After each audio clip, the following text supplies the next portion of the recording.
આજનો વિચાર: ઉપાધિની ચર્ચા કરવી એના કરતાં ઉકેલ શોધવો વધુ સારું, અને એ જ આવશ્યક છે. ઘણાને નાની નાની તકલીફ જોવાની અને વાગોળવાની એટલી બધી આદત હોય છે કે જીવનમાં મળેલ સુખ જોઈ જ નથી શકતા.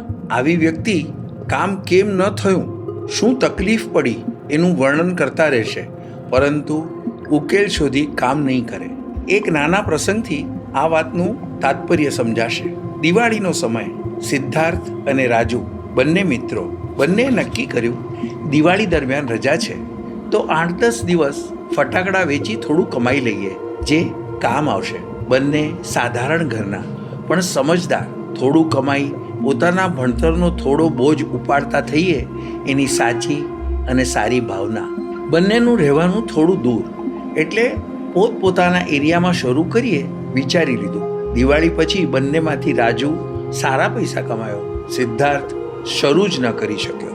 બંનેના વિચારોનો તફાવત કંઈક આવો હતો. રાજુએ નિર્ણય લીધો કે તરત ફટાકડાનો હોલસેલર શોધ્યો.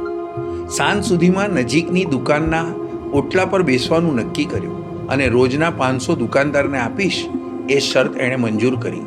જગ્યા નક્કી થતાં જ ફટાકડાવાળા પાસે જઈ વાત કરી અને કહ્યું, હું આ રીતે ભણું છું, મારી દુકાન નથી, પણ હું રહું છું ત્યાં જ ઓળખાણથી એક ઓટલા પર બેસી માલ વેચીશ. 8-10 દિવસ માલ વેચીશ, પણ એક શરત, વધેલો માલ તું પાછો લેજે. હોલસેલર હા પાડી. હવે પ્રોબ્લેમ થયો રોકડા આપવાનો. એણે જોયું માલ 50,000 થી 60,000નો થતો હશે. પૈસા છે નહીં તો તરત માને વાત કરી. 8-10,000 ભેગા કર્યા અને વેપારીને સમજાવ્યું, ઉધાર આપ.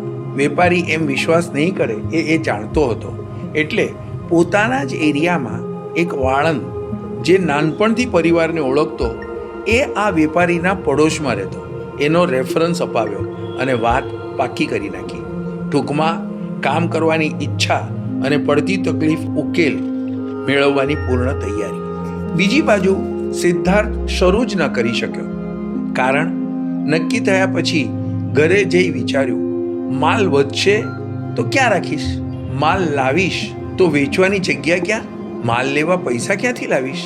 વિચારની શરૂઆત જ તકલીફ શું પડશેથી કરી, ઉકેલ લાવવાનો વિચાર સુદ્ધા ન કર્યો.